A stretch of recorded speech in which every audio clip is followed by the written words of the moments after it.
ธรรมาตราอันมีหัวข้อชื่อว่าลืมการเจ้าเก่าพอไว้เมื่อเดือน8ตุติยาลอง14ค่ำปีพุทธศาสนา2564ว่าปีคริสต์วันที่17เดือนออกาศปี2020ฮอไว้ที่วัดอนัตตวิปัสสนากรรมฐานกัดกู่เวงตนดี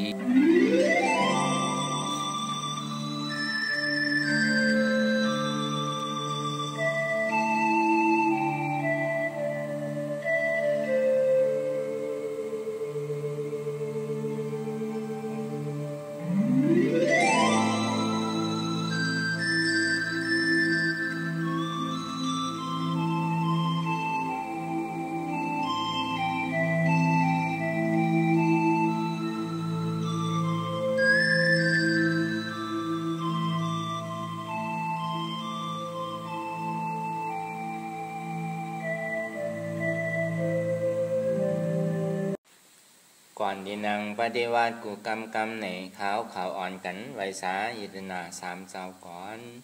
ผู้ทางตีผู้ทาเจ้านั้นผู้เส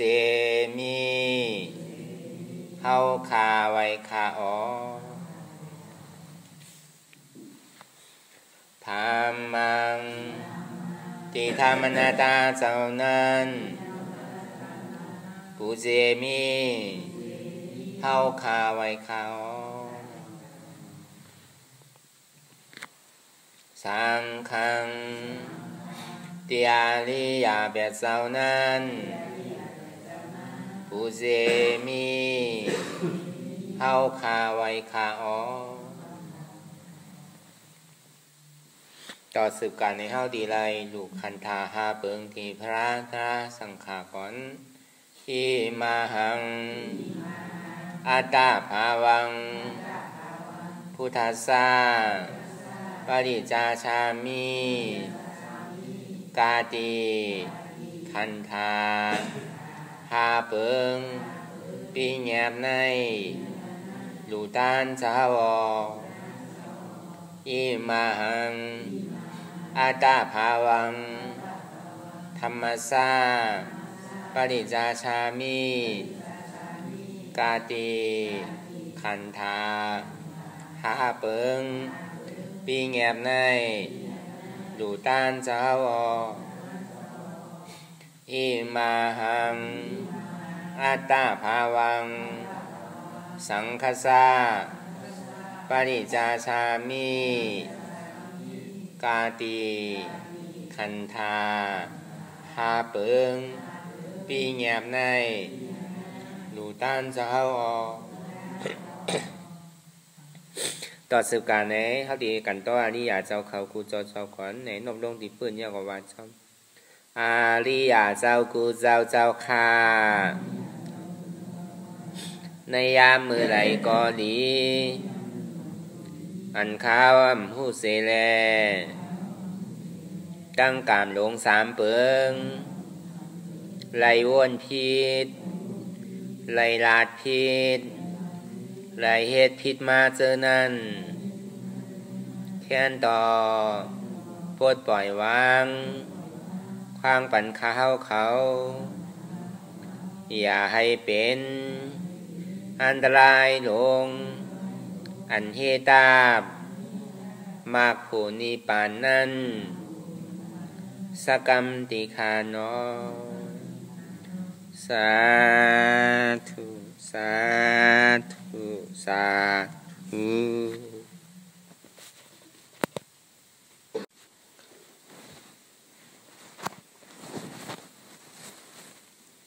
รายการนังอนัตตวิปัสสนาภาวนาหานยอดธรรมนาดาในอันตั้งสุดในก็คือเขาตั้งขากายกุดขากวาทับต่างขาซ้ายก็ไรอำนั้นขาซ้ายทับต่างขากวาก็ไรต่างมันสูงไว้เอาในมือ2คอนต่างทับไว้ตัวเอาซื้ออย่าไปเคียงป้นตีอย่าไปหย่อนยานป้นตี เพราะอย่างไหนคือเขารับหูเนอเปิดหูญาณปิญญารับตาเนอเปิดตาญาณปิญญายักตัวตีมโนวิญญาณใจเดียนหูนั่นอันใดเสียนั้นในที่มันพุทธปอเกิดขึ้นมานั่นในเกาะคือเขาปอหมอวนวางแทบตัดเป็นอนัตตาสะพอไหลอันตั้งเขาไปหันเจ็บไปหันตุกข้ามไปปองใส่เนื้อหน้าตาเตอเกาะตัวลมถอยใส่เขาออกอันตั้งถอยใส่เขายาวยาวถอยใส่ออกยาวยาวถอยใส่เขาลึกลึกถอยใส่ออกลึกลึกเขาเกิดออกตายเข้าเปลี่ยนออกลูกปองเกิดเวียบตายไหนในหันสะพอตีมันอุปเปิงจี้สั่งไรเมื่อหนาวสมาธิที่ตั้งหันจือใจสมาสังกัปปะตั้งวนจือใจก็ว่าเฮาหยิ่มย้ำว่าตั้งแต่จี้โกต่อไปตีนั่นเฮาเปิงพองมันใดเชียงเชียงอันใดก็เย่าส่วนที่ว่าอยากได้ขึ้นตั้งแต่จี้โกต่อไปตีนอันที่ว่าจาติจาราเพียรที่มรณะนั่นเขาถอมตาเนื้อก็ได้เนี่ยถอมตั้งไส้ออกตั้งกาเว้นอย่างเก่าก็ว่ามันยาวนานตามมันดิหันปอจาติเกินกว่าหาจาราเกินกว่าหาตั้งเจ็บไม่ใครหนาวเกินกว่าหาตั้งตายเนี่ยมันนานหันกันเพราะว่ามันใจกึ่งกลางไอ้ดีเท่ากึ่งกลางไอ้ดีเจ็บกึ่งกลางไอ้ดีตายมันใจก็ว่ามันนานหันหนาเลยมันหันไพ่หันง่ายหนานั่นในก็ลมถอยใสในมันหันง่ายใจว่าคือติดลมเลยด้วยลมเสะเหมือนใจเฮาพ่วงปิวได้สังมือใจเฮาเป็นมือเฮาเป็นที่นาไม่ต้านั่นสังมือเฮาหย่อนย่านป่นตีนั่นมันก็จังให้ถือเฮาเป็นที่นาไม่ต้าให้ถือเฮาเหงารับเหงานอนเนี่ยป้อมเมาซะดีมาอยู่ดีลมถอยใจเขาออกไปทิ้งซิมจอมอายงอารมณ์อารามณะเตียนมันดีพุทธปอเกิดขึ้นมาเนี่ยเตียนมันมาทางสามของเตียนมันจางมาญาณิจางอยู่นั่นป้อมไปป้าจอมจึงนั้นจึงไหนมันก็อยู่กว่าวาวางอยู่กว่าเจริญเจลานี่มันดิ่มพันสะพองทำที่มันพุทธปอเกิดขึ้นมาเตะสอนดีวันไหลก็เย้าหยาตั้งแต่เฮานั่งรับตายักตัวมโนวิญญาณรับตาเนื้อเปิดตาหยานยักตัวนั่นที่ได้ยักขึ้นตัวในตัวใจที่มันพุทธปอเข้ามายุงนามคันธาเตี่ยมันพุทธปอที่ในอำโตว่าหรือว่าตัวเปิ้นตัวเฮานั่นเนี่ยมันพุทธปอมากำไหลอันไหลเสียนอันพุทธปอมานี่ก็คือเขาพูดลองมันพอหูลองมันเย้าเนี่ยก็คือเขาขาซับตัดนั่นก็ว่างพาอะไรในเฉพาะกูเจอกูลองนั่นมีอะไรที่อันมันกึมเตะก็บอกว่ามันมีอะไรที่มันกึมเตะเลยมันจึงดีว่าเป็นทุกข์ก็บอกว่าทุกข์ที่มันพุทธปอมาดังไหลเสียมว่าอันที่เขายึดมักมันยึดถงอยากจับไว้ยอมพาวางนั่นมันเป็นตัวทุกข์เสียงอันใดก็เย้าหยาเพราะเขายึดยับ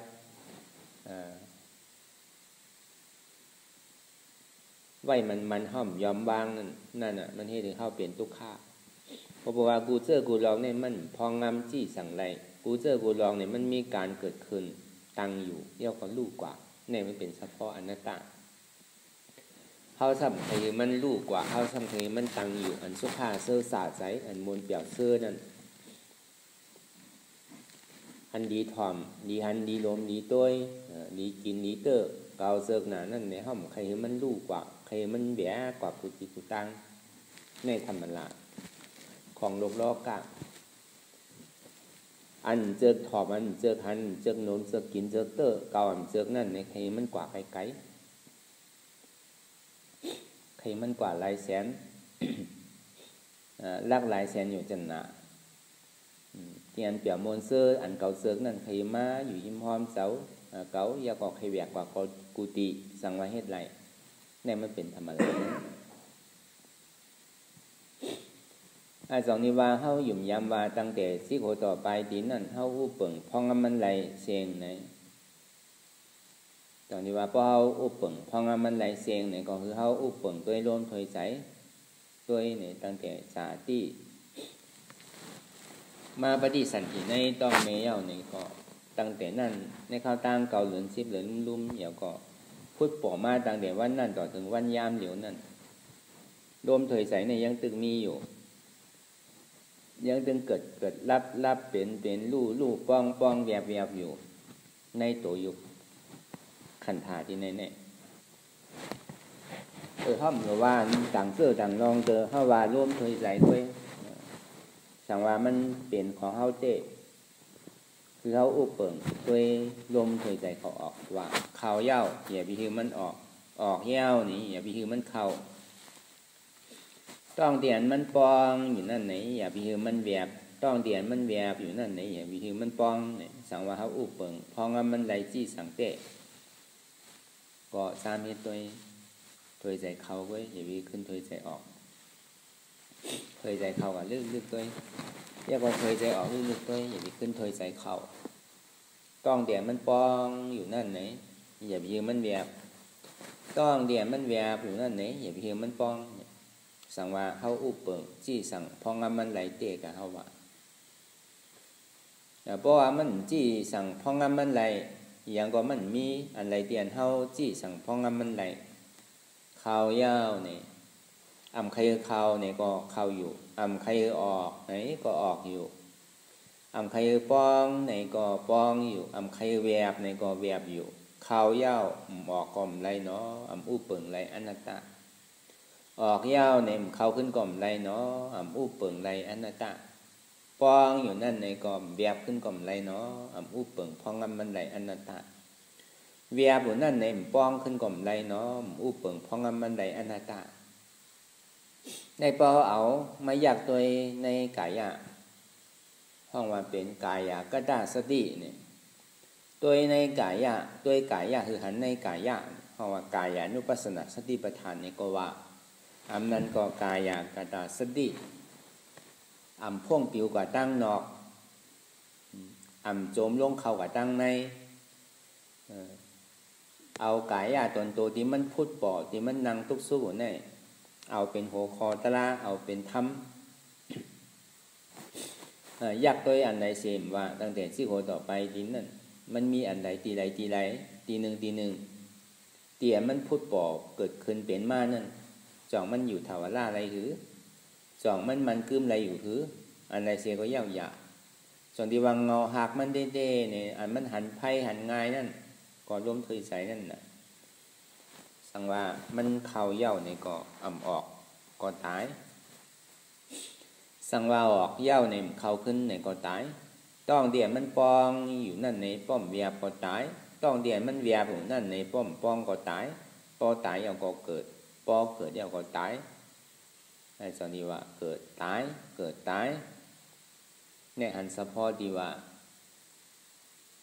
มันเกิดยาวตายอยู่ติ๊กแต่คือเขาพอหมออิ่มเบิดจานไหนว่าในวัฏสังขารในคอกเกิดคอกตายเนี่ยหาเหมือนสุขาเสื่อสาใจมีก็เปล่าว่าดีเลยเกิดยาวตายอยู่คือการวิปัสสนาญาณนั่นมันเป็นการตาดีให้ดูเขาป้นเกิดแก่เจ็บตายญาณตาดีหันเฉพาะตีเปิงเต้ที่มันพูดบอกเกิดขึ้นมาตายก็จ้อมตายก็ไม่ได้นังเก่าเกิดก็จ้อมเกิดในก็ไม่ได้นังเก่าอันเกิดตายนั่นน่ะมันเป็นทุกข์ป้อมมีเกิดมีตายก็มีทุกข์ตาดีหาตั้งป้นออกเกิดแก่เจ็บตายนั่นเนี่ยก็ตีเลยมาสอกหาในกายะกระดาษสติก็ว่าในกายานุปัสสนาสติปัฏฐานในก็ว่า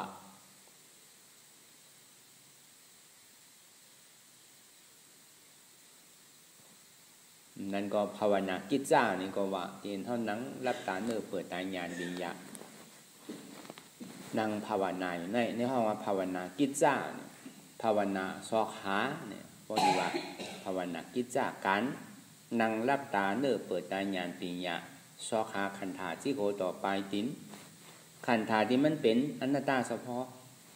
มันพูดบอกมาดังไหนก็ยาวหยาหันดีมันหาเดียมันเป็นอนัตตาในห้องภาวนากิจจา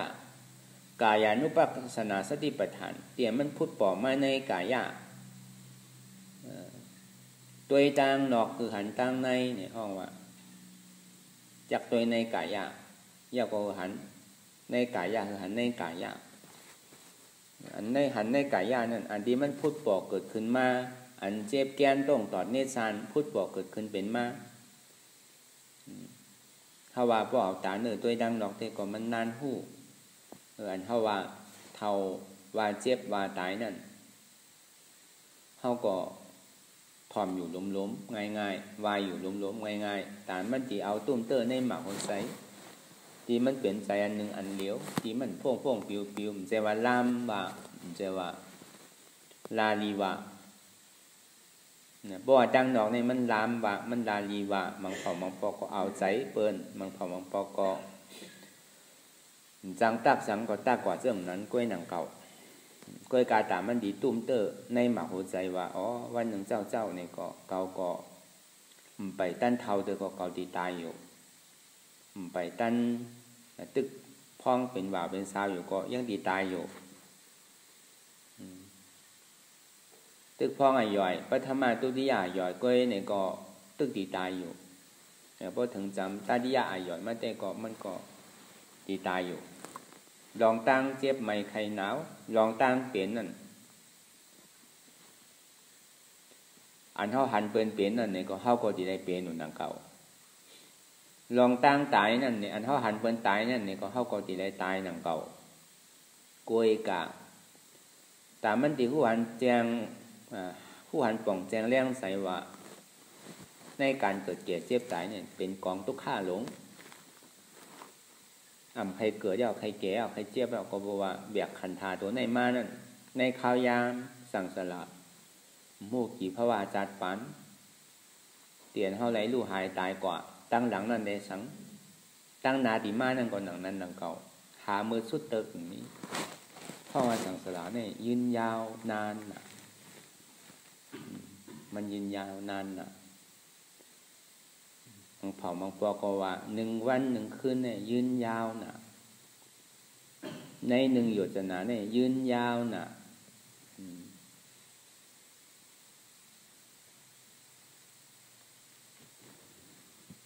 เพราะว่ามันใจจิตใจจับใจกับสังใจโกสัง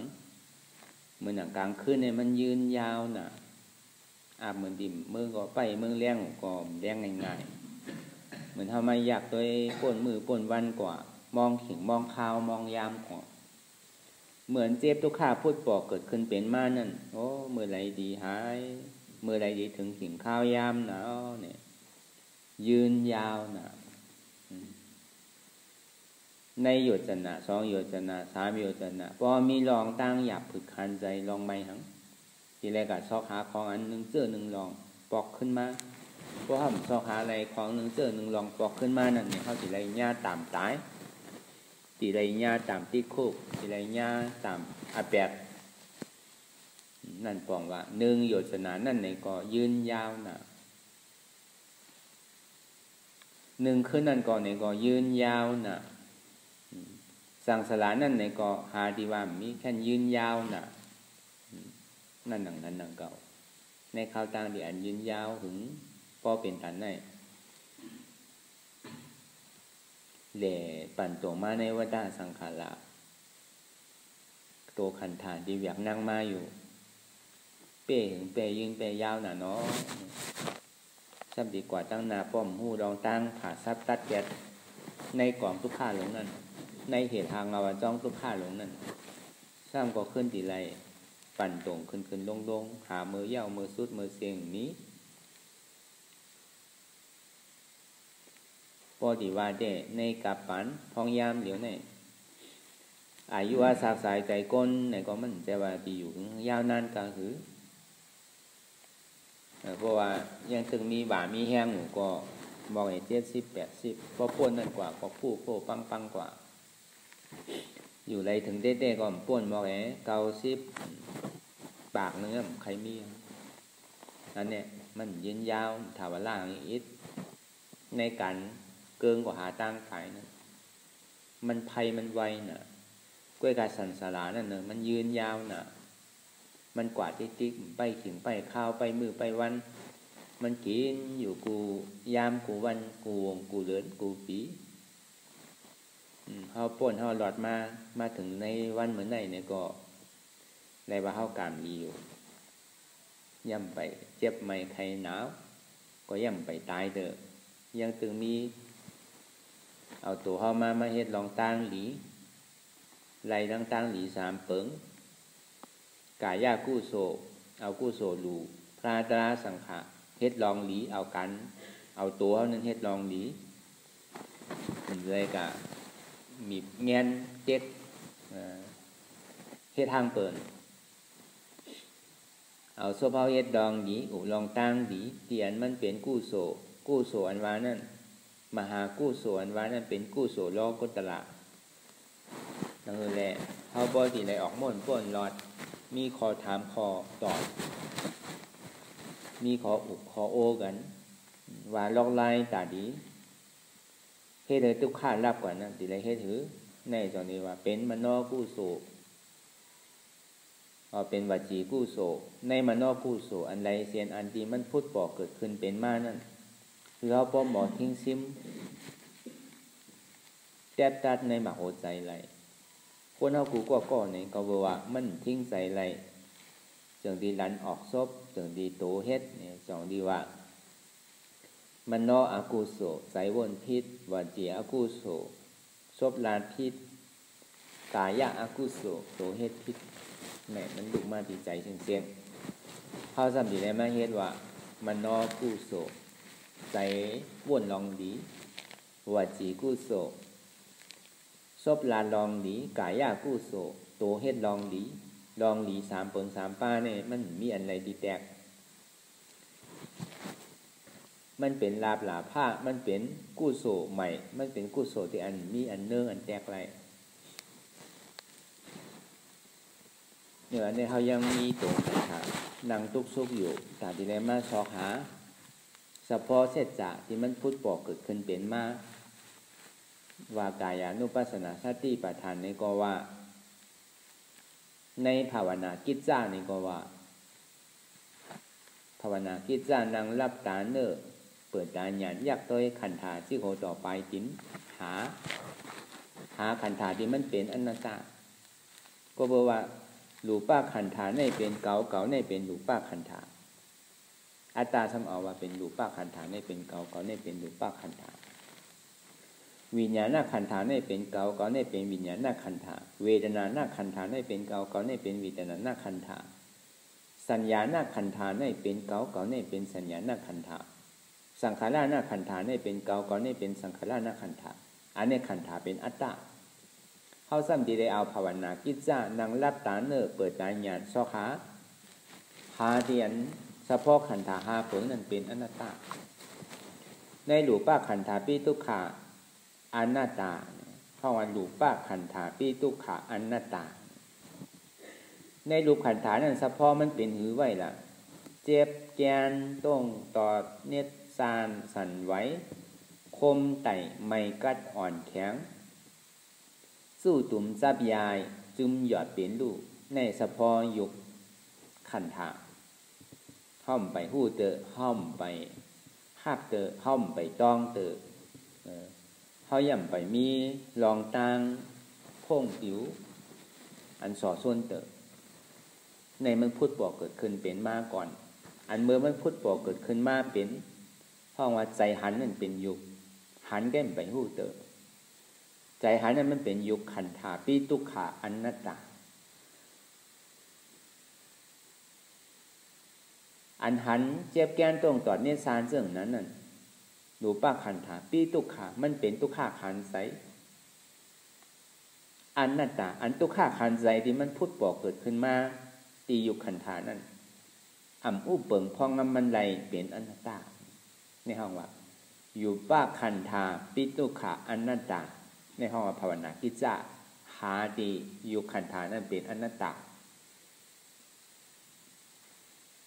อันหู้กำไหนอันหู้อันเจ็บแกนต้องตอดเน็ตชานสันไว้คมไต่ไม้กัดอ่อนแข็งสู้ตุ่มซับยายจึมหยอดเป็นลู่จังไหนอันหันเนี่ยเป็นอยู่อันหู้นั่นเป็นนามขันธาที่มันพุทธปอกเกิดขึ้นมาเป็นมานั่นห้องว่าวิญญาณขันธาปีตุขะอนัตตาก็บอกว่ามันมีใจหู้อันเจ็บแกนต้องตอดเน็ตชานอยู่เลยมันจึงดีหันว่ามันเป็นทุกขาขันใจทุกขาขันใจที่มันพุทธปอกเกิดขึ้นดีอันหู้ว่ามันเป็นเจ็บแกนต้องตอดเน็ตชานนั่นทุกขาที่มันพุทธปอกหันที่มันพุทธปอกเกิดขึ้นมาใจหู้ตัวนั้นใจหู้เดียมันพุทธบอกเกิดขึ้นมาเรื่องนั้นนั่นอ่ำอู้เปิงพองมันไหลเป็นอนัตตาในปองว่าโดยในวิญญาณขันธาวิญญาณขันธาปีตุขะอนัตตาสขาโดยในวิญญาณขันธานั่นเป็นอนัตตาในปองว่าภาวนาพิจารการดาดิสขาอันใดเช่นอันที่มันพุทธบอกเกิดขึ้นเป็นมานั่นหันสะพอหู้สะพอเตียนมันเป็นอนัตตาก็ในเวทนานักขันธาปีตุขะอนัตตาในเวทนานั่นในก็ทุกขาเวทนาสุขาเวทนาอุเบกขาเวทนาก่อนมาหูจู้ป้องเป็นอันมันจำก็ตอมนัสสาเวทนาซอมนัสสาเวทนาทุกขาที่สุดยาวกว่าสุขาที่สุดอันทุกขาที่สุดอันสุขาที่สุดนั่นก็ปีตุขะอนัตตาเวทนานักขันธาปีตุขะอนัตตาในเวทนาสามเปิงสามบ้านนั่นมังเผามังปอกในธรรมลาของโลกล้อกะทุกขามันพุทธป่อมาก่อโกสุขามันพุทธป่อมาก่อโจมอุเบกขามันพุทธป่อมาเนี่ยก่อข้างในมันเป็นธรรมลาของโลกล้อกะอันธรรมลาของโลกล้อกะนั่นเนี่ยทุกขาที่มันพุทธป่อมาเนี่ยก็อ่ำโกสุขาที่มันพุทธป่อมาเนี่ยก็อ่ำจมเปกขามันพุทธป่อมาเนี่ยก็อ่ำข้านในเวทนานักขันธาก็บอกว่ามันมีเวทนาแหลกลายค่ายอยู่มีอันไรที่อันเป็นที่เกิดหลีไรจนที่ว่าอันไรก็มันเป็นที่อันเกิดหลีไรนั่นใจหับนั่นเป็นเวทนาหับเจ็บหับแกนหับเสียบหับไม่หับตรงหับหนึ่งหับคอเป็นหับไม่หับหน้าหับเว้าจังไหนอันหับนั่นเป็นเวทนานักขันธาปีตุขาก็บอกว่ามันมีใจหับห้องอยู่จึงนั้นนั่นมันก็เป็นทุกขาขันใจทุกขาขันใจที่มันพุทธบอกเกิดขึ้นมาที่เวทนานักขันธานั่นอ่ำอู้เปิงพองมันไหลเป็นอนัตตาอันนี้ปองว่าหาเอาภาวนากิจจ้าสอหาที่เวทนานักขันธาปีตุขาอนัตตาเวทนาที่มันเป็นทุกขาเวทนาที่มันเป็นอนัตตาอันนี้จ้าในทุกขาเนี่ยมันก็เฮ็ดหางสางปองของมันอยู่เยาะกล้วยกะชอกหาเตียนมันหันที่มันเป็นอนัตตาในห้องว่าภาวนากิจจ้าชอกหาในขันธาอันใดสีเปิงคนไรกับในสัญญานักขันธาปีตุขาอนัตตาสัญญาไม้ต้องเขาว่าตั้งนอกเตียนเขาต้องไว้ลองสังเสก็ยาวๆเตียนมันมาดิจาเขาอยู่นั่นมันไปหมันแมนหรือเสียนต้องดังในที่มันพูดปอกเกิดกินเป็นมานั่นปอกมาเจ็บตีเก่าตีเหลียวนั่นแลสังเจ็บอยู่ต่างที่ต่างตั้งนั้นก็เจ็บอยู่ตาดินตีแอลตีสังในเพราะมันนังข้าวยามไหนเนี่ยก็มันก็พูดปอกมาข้าวยามนั่นพอถึงขิงข้าวยามมันเนี่ยหมาเหมือนอย่าง2 ชั่วโมงก็2 ชั่วโมง3 ชั่วโมงก็3 ชั่วโมงที่มันพูดปอกเป็ดเกิดขึ้นเป็นมานั่นว่ามันพูดปอกมากำไหลยิงเด็กก็ยิงเจ็บมันใจว่าใหญ่ๆได้เจ็บเล็กๆก็แค่เจ็บนั่นก็อันนี้ก็สัญญาตัวในพูดปอกเกิดขึ้นเป็นมาเนี่ยเหมือนหนังโคเตี๋ยมันเฮ่เฮาไว้มันจังคำกว่าตั้งหน้าอยากตัวกว่าก็เจ็บยาวเจ็บแข็งสัญญาที่มันต้องไว้เจ็บตีเก่าตีเหลียวทำดีได้เฮ็ดถืออะไรแกดีกว่าในสัญญานักขันธาปีตุขะในพอเห็นมาปียาวข้าวหึงเนี่ยมันหมอเป็นของบางปอกอมันติดอยู่ในมันเกลีตัวในอะไรในข้าวตั้ง5 ปี10 ปี20 ปีนี่ก็มี30 ปีนี่ก็มีมันติดจับกับไว้ที่ไหนหมอป่วนไหลพอถึงกินข้าวยามนั่นมาเนี่ยมันไข่ลูกแปรแหลมันไข่ยางแปรแหลไข่ปอแปรแหลพอมันยาตัวนั้นในห้องว่าสัญญานักขันธา ลอกไล่ตาดีแกมันนั่นยากตัวต่อถึงคือมันโปลู่กว่าในสัญญาตัวนั้นช่างว่าปองเป็นไรเนี่ยก็เหมือนข้าวยามมันพุดป่อมาเป็นเสื่องนั้นนั่นในใจก็พ่งปิวอยู่เทียบก็หันไว้เป็นหลายๆอันอยู่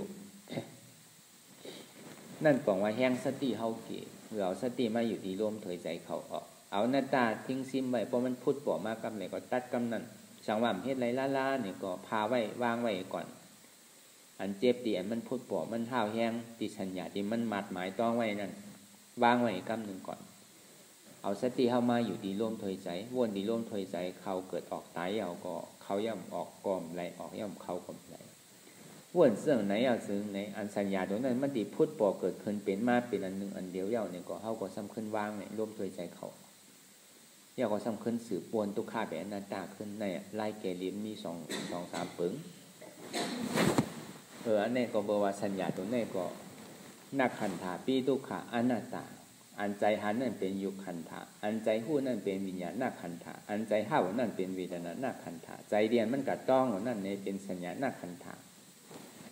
อนัตตาสังขารนาขันธะปีตุขะอนัตตาสังขารเรียกลายค่ายสืบเป็นสืบลู่อยู่ก็ว่ามันปึงอิงเลยเสียโยกวิญญาณเวทนาสัญญาตัวไหนมันมีสัพพอเตียนมันเป็นลู่เกิดตายป้อไม่ก็ไม่ป้อกัดป้อไม่ป้อตันมือหนังยาเอานำหดเอานำมันหดลอยแลเอาไผ่จุดเอากระยางไว้เนื้อขาเนื้อไฟมือหนังเป็นปิงเป็นยางอยากเอาผ้ามิดเธอเอาเกลือใส่อันห้อยเจี๊ยบห้อยหวัดนั่นมันเสียบมันใหม่เพราะว่ามันถัดไฟมันเหตุการณ์มาในสัพพออันเจ็บแกนต้งตอดเน็ตสั่นไหวโคมไต่ใช่ไหมเนี่ยมันเป็นธาตุลมเดี๋ยวมันสืบเป็นสืบลู่แหลกลายค่ายกว่าธาตุไฟก็ห้อนไม้กัดหนาวอันเจ็บแกนต้งตอดเน็ตสั่นเจ้าไหนมันเป็นธาตุลมเป็นทุกขะอันไม้อันกัดป้อตันน้ำแข็งอุ่นหนาวนี่ก็เป็นธาตุไฟนักวาวอ่อนแข็งจู้ตุ่มจับยายจึมหยอดเป็นลูกในเฉพาะธาตุดินนำลมไพ่นั่นอะไรมันพุทธก่อเกิดขึ้นเป็นมาเนี่ยก็เพราะว่าธาตุดินในนักแข็งเนี่ยเป็นทุกขะก็บอกว่ามันเข้ามาในสังขารนักขันธาปีทุกขาเนี่ยมันมีเวทนา2 เปิงเลยต่อมนัสสาเวทนาซอมนัสสาเวทนาพอทุกขาก็ทุกขาถึงอกถึงใจพอเปลี่ยวสุขาซื่อสาใจก็ถึงอกถึงใจนั่นเก่า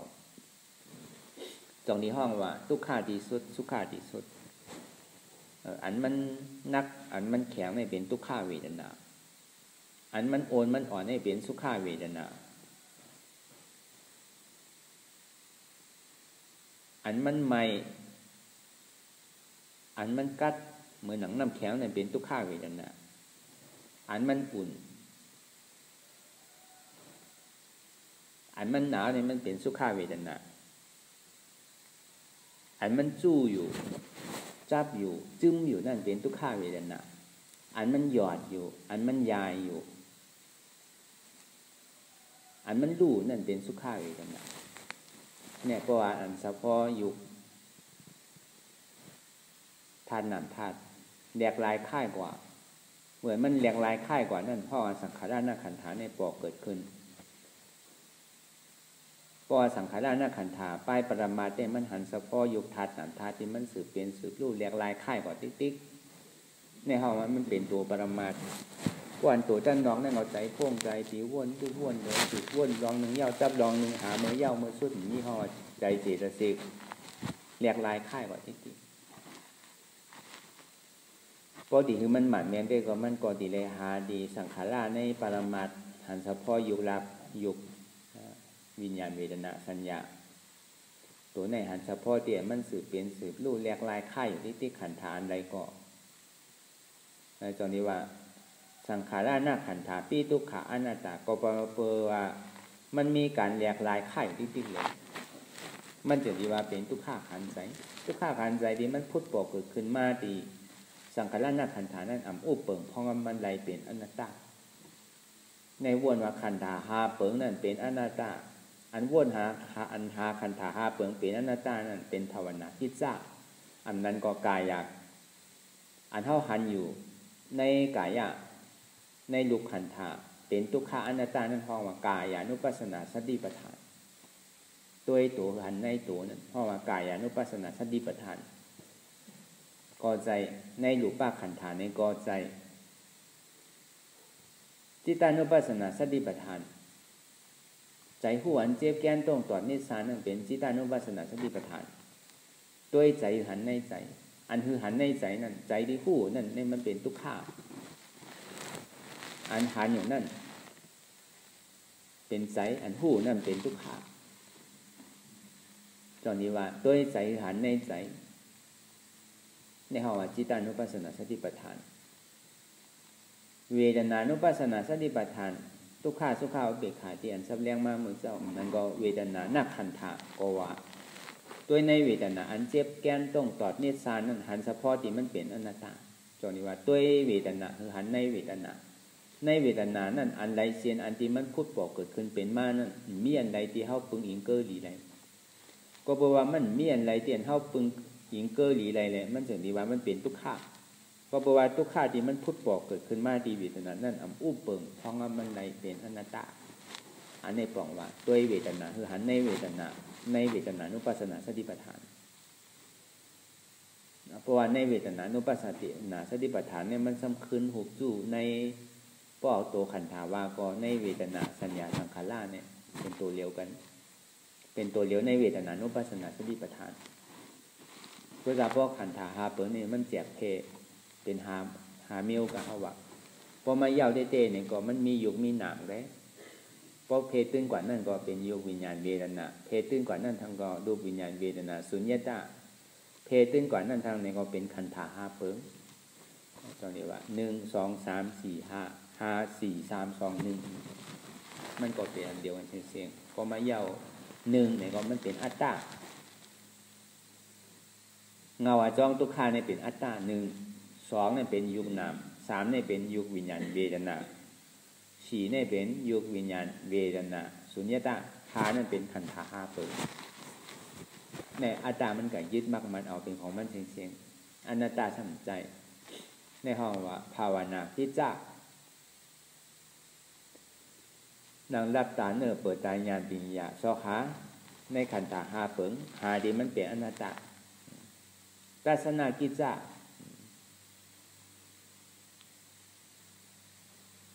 วนหาหันดีมันเป็นอนัตตาอันเอาหาเนี่ยหาเหิมเป็นอนัตตาสัมวนหาหันดีมันเป็นอนัตตาเดี๋ยวมันพุทธบอกเกิดขึ้นมาเป็นมาตั้งไหนสีก็ยาวยาวเตียนหนูมักมันยึดมันแก่นว่ามันเป็นอันไหนอันน่ะบางเผ่าบางปองมันก็ยึดว่ามันเป็นตัวเก่าใจเก่าเจ็บเก่าขันธาหาเปิงของเก่าเนี่ยเฉพาะพอดีวาเจก็ทำมีหันเนี่ยทำมีหันเนี่ยเป็นภาวนากิจจาเนี่ยทัศนากิจจาทำมีหันขันธาหาเปิงเนี่ยเป็นทุกขาหันขันธาหาเปิงเนี่ยก็เพราะว่ามันกึ้มเนี่ยเป็นทุกขาหันขันธาหาเปิงเนี่ยก็เพราะว่ามันเป็นอนัตตารู้ห้อว่าสมาสังกัปปะสัมบุญหาหันดีมันเป็นอนัตตาอ๋ออัมอุปปังไรเป็นอนัตตาเต้เนาะเนี่ยอันบุญเหล่านี้ก็เลยว่าปหานากิจจาก็ดีว่าเต้ก็ภาวนากิจจาตัสชาชิภาวนากิจจาทัศนากิจจานี่มันหันเฉพาะที่มันเป็นทุกขาทำมีหันนั่นก็ยังเก่าเนี่ยมันก็เป็นตัวเดียวเป็นเดียวกันเชียงๆก็ได้ธรรมานุปัสสนาสติปัฏฐานโดยธรรมคือหันในธรรมเนี่ยหันเฉพาะกูเจอกูร้องวนหันเฉพาะกูเจอกูร้องในยกวิญญาณเวทนาสัญญาสังขารลุกขันธาหาเปิงในยกวิญญาณเวทนาสุญญตาในใจเจตสิกอยู่ในมันเป็นทุกขามันมีกูเจอกูร้องมันมีการแหลกลายค่ายกว่าก็บอกว่ามันมีการแหลกลายค่ายกว่าเนี่ยมันจะนี่ว่าเป็นทุกขาก็บอกว่าทุกขาที่มันพุทธบอกมาตั้งหลายเส้นว่ามันมีตาดีอุปเปิงจี้สั่งพองงำมันไหลนั่นในมันเป็นอนัตตาหันกูเจอกูลองตั้งหมดตั้งเสียงตั้งแต่โยกวิญญาณเวทนา ตั้งแต่ยุมนามตัวใจเฮาตั้งแต่อัตตาตัวใจเฮายุมนามนั่นรูปวิญญาณเวทนานั่นใจเจตสิกรูปขันธ์ห้าเปิงนั่นมันคือมันแดกลายค่ายกว่าติ๊กๆจองดีว่าอันใดที่มันคือมันแดกลายค่ายกว่าติ๊กๆนั่นมันเป็นทุกข์อันใดที่มันเป็นทุกข์นั่นเฮาอุปเปิงพองมันไหลเป็นอนัตตาในห้องว่าธรรมานุปัสสนาสติปัฏฐานนี่ก็ว่าบอกว่ามันเป็นธรรมเนี่ยกูเจอกูร้องมันเป็นเฉพาะมันอนัตตานั่นเกิดขึ้นตั้งอยู่รู้กว่าเพราะว่ามันเป็นธรรมานุปัสสนาสติปัฏฐานในสติปัฏฐานสีเนี่ยมันก็ปาจอมกันหมดเย้าเดี๋ยวว่าเฮาสิเอาอันใดเป็นแห้งใหญ่เฮาก็บ่รู้กับฮู้กับกูเจอกูร้องนั่นครับอันใดเช่นอันที่มันพุทธปอกเกิดขึ้นเป็นมานั่นมันพุทธปอกเกิดขึ้นเป็นมาดีโตก็ฮู้ว่ามันเป็นโตนั่นคือแล้วมันติ่มมีโตนั่นมันเป็นปุญพรตาดีเฮ็ดให้เฮาหมอวางได้เพราะว่ามันพุทธปอกมาดีใจในนั่นคือแล้วมันซ้ำติ่มเป็นใจเก่านั่นคือเฮามีปุญพรตาดีซอขาสัตตัดมันไหลในเวทนาที่มันพุทธปอกเกิดขึ้นเป็นมานั่นนั่นคือแล้วเฮาซ้ำติ่มว่ามันเป็นเปี่ยวเก่าโมนเก่ามันเป็นเสื้อเก่าก็ซ้ำติไรจุนในเวทนาตรงนั้นนั่นคือแล้วมันติจุนว่างไรนั่นเนี่ยก็เฮาก็เป็นนาทีปุญพรตาเฮาสิซอขาตาดีว่างมันไหลในตอนนี้ว่าธรรมนั่นปล่อยวางคือว่างอนัตตานั่นปล่อยวางคือว่างอย่าไปยึดมักมันไว้เท่ากับยึดมักมันอยากหามไปของที่อันมันนักหลงของที่อันมันผู้เปิงจี้สั่งพองำไรนั่นเป็นทุกข์มันเป็นกองทุกข์ก็บอกว่ามันผอมเฮามันตามกรรมสั่งเฮามันจี้สั่งไรสิอิดแต่เฮาซ้ำก็เอามาเป็นเจ้ามันได้ก็มันติโคบเฮามันติใส่มันติดูดกินเลือดกินเนื้อเฮากว่ากูมือกูวันตันหูโตในพอหมอว่างหมอพาอะไรก็ห้อมติดจับกับมันเหมือนตึกหาซอขาอยู่เรื่องนั้นที่แนวนี้เข้ามาป่าหาหน้าคิดจ้าเหมือนเฮาอยากด้วยขันธ์ที่โกต่อไปตีเมื่อมันพุทธปอกเกิดขึ้นเป็นมานั่นบางเผ่าบางปอกได้ก็เฮาก็เจ้าแต่เยินอดใดอยู่กลางมาเนี่ยก็เจ้าแต่อดเยินไรอยู่ก็ในพอปลายสุดมามันห่าวแห้งเหลืออกเหลือใจเก่าเจ็บหนาเพราะมันพุทธปอกเกิดขึ้นเป็นมาเย้าเมื่อมันหันสักพอเสื่องนั้นเย้าถึงไหนอันมันหันตั้งนอกได้มันพวกเขาถึงตั้งในเตอเพราะมันหันถึงดีว่าเหมือนเขาว่าในหลวงล่อกาทั้งหมดทั้งสิ่งนั้นเขาหักอกจากเงินคำน้ำตาลคือก็เหมือนหักลูกหักล่างหักลูกหักล่างหักอันตั้งนอกนำเหลือเสียเปิ้ลเนี่ยก็เหมือนเขาหักตัวเขาอันเขาหักหนาตัวเขาเสียตาเนี่ยก็มันเหมือนอันเขาหักใจเขาอันเขาหักหนาใจเขาเสียตาเนี่ยก็มันเหมือนอันเขาหักเจี๊ยบเขาเนี่ยในสะพออันเนี่ยอันใดอันหักหนาหรือเปิ้นก็เฮาติได้จุนได้ว่างแปลเป็นปอกเป็นกำตานมันติว่างไหลอัตตาตั้งนอกนั้นมันก็หันเก๋าพวกเก๋าพุทธปอกเกิดขึ้นมาเป็นมากำไหลก็พวกอันนังเจ็บหันอยู่นั่นเป็นอันใจหันนั่นเป็นยุคขันธาอันใจหู้นั่นเป็นวิญญาณขันธาอันใจห้าหูนั่นเป็นวิญญาณขันธาใจที่มันต้องหูนั่นเป็นสัญญาณขันธาใจเดียมันแหลกลายค่ายกว่านั่นเป็นสังขารขันธาเนี่ยมันพูดปอกเกิดขึ้นเป็นมาทีไรก็เย่าหยาอันเฮาวางคือมันหลงง่ายๆคือมันเข้าใจง่ายๆเฮาว่ายกขันธะในตัวเฮาตั้งแต่ที่โหต่อไปจินนั่นอัตตาว่าเป็นโหเก๋าขาเก๋ามือเก๋าโตเก๋าโหเก๋าเจ็บขาเก๋าเจ็บมือเก๋าเจ็บแอวเก๋าเจ็บน่ะอัตตาว่าเป็นเก๋าเจ็บอันนี้มันเป็นอัตตาตัวลงใหญ่ๆมันพูดปอกเกิดขึ้นเป็นมาพอมันพูดปอกเกิดขึ้นเป็นมาเนี่ยก็เฮาก็ที่ได้เอาการห้องว่าปหานาคิดจักโหเก่าเจ็บโหเก่ามีเจ็บเป็นทุกข้ามอะไรอนัตตาแอวเก่าเจ็บแอวเก่านั่นเป็นอัตตามีเจ็บในมีเจ็บเป็นทุกข้ามอะไรอนัตตาโกนเก่าเจ็บโกนเก่านั่นมีเจ็บในมีเจ็บเป็นทุกข้ามอะไรอนัตตาในห้องว่าปหานาคิดจักมันพูดปอมาดียกขันธานั่นก็ขาสับตัดแปดก็เนี่ยมันพูดป่อมาดีใจพอดีพูดพอดีขาดเหลืออกเหลือใจคานใจน่ะอันเหลืออกเหลือใจคานใจน่ะอันใจเนี่ยมันมีอันคานอันเหลืออกอันเจ็บจังเนี่ยมีเป็นทุกข้าเสียงทุกข้าที่มันพูดป่อเกิดขึ้นเป็นมาเรื่องนั้นน่ะมันเป็นอนัตตา ว่าตามายึดมักมันมาเป็นใจมีใจใจเจ็บใจทุกข์น่ะใจเจ็บใจมีเจ็บมีขานใจน่ะขานใจขานเนี่ยเป็นทุกข์ใจนั่นมีใจนี่เป็นอัตตาพอมันพูดก่อมักมันว่ามันเป็นใจเนี่ยก็เอาอันที่มันใจนั่นตัดแปดในคำว่าปหานากิจจะแตบตัดจิตใจอันเฮาหักหนาเลยตัวเฮาเป็นใจ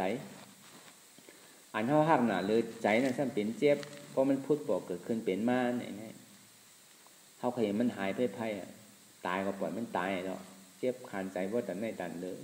ป้อมมีมือหายมือป้อหิปอกเขาบอกเขามาจ้างให้ป้อเขานอนตายนอนหงายกินน้ำมาได้ข้าวยาเหมือนเขาลูกหยาบนั่งหยาบไปหยาบกินหยาบป้อใครกินยาเบื่อตายเขาหันก้นเท้าก้นสังเป็นอย่างนั้นนั่นน่ะใจเวทนาใจหับเจ็บนั่นได้หับวกกายติได้หับนั่นเนี่ยพอมันพุทธบอกเกิดขึ้นเป็นมาเนี่ยก็เอาหน้าตาขาซับตัดแปดหนังคือเดี๋ยวมันจินว่าเป็นโตเก๋าใจเก๋าเจ็บเก๋านั่นอ่ำใจโตเก๋าอ่ำใจใจเก๋าอ่ำใจเจ็บเก๋ามันเป็นอนัตตาเฉพาะเนี่ยมันพุทธบอกเกิดขึ้นมาเป็นมาที่ไหนก็เย่าหยาเอาอนัตตาขาซับตัดแปดก่อนที่นั่นห้องว่าภาวนาห้องว่าปหานากิจจะก็มักขึ้นมาขาซับตัดแปดเงาจ้องทุกข์เนี่ยก็มันพันแปดแล้วก็เขากะตีเป็นซาซี่กรณากิจจะการมันยาวตัวกว่าแต่ห้าผลอโจสุขะห้องนิพพานอีกาเดียนเนี่ยพุทธมาต่อหน้าสื่อตาตันตาเข้ากำเดียวตอนนี้พอมาหูสู้ขันธาตั้งโมตั้งเสียงเนี่ยสัพเพสังขาราอานิจจสัพเพสังขาราทุกขาสัพเพสังขาราอนัตตาสังขาราตั้งโมตั้งเสียงอ่ำมันกึมสังขาราตั้งโมตั้งเสียงเป็นทุกขาสังขาราเนี่ยปองว่าตั้งแต่อันทว่ามาเหมือนเจ้าขันธาหาเปิงยุบวิญญาณเดชนะสุญญตาใจเจตสิกอยู่รูปนามอัตตาตัวหนึ่งสัพเพสังขาราอันนี้จะอ่ำมันอ่ำกึมสัพเพสังขาราทุกขาก็แปลว่ามันอ่ำมันอ่ำกึมในขันธามันพุทธปอกเกิดขึ้นมาตั้งหลายก่อนั่นมันเป็นกองทุกขาลงเสียงเพราะว่าทุกขาสัพเพสังขาราทุกขาสัพเพสังขาราอนัตตาสังขาราตั้งโมตั้งเสียงเนี่ยมันเป็นอนัตตาเตียนเขาว่ามาเมื่อเจ้านั้นนั่นก็สัพเพธรรมะอนัตตาทำดังหมดดังเสียในเป็นอนัตตา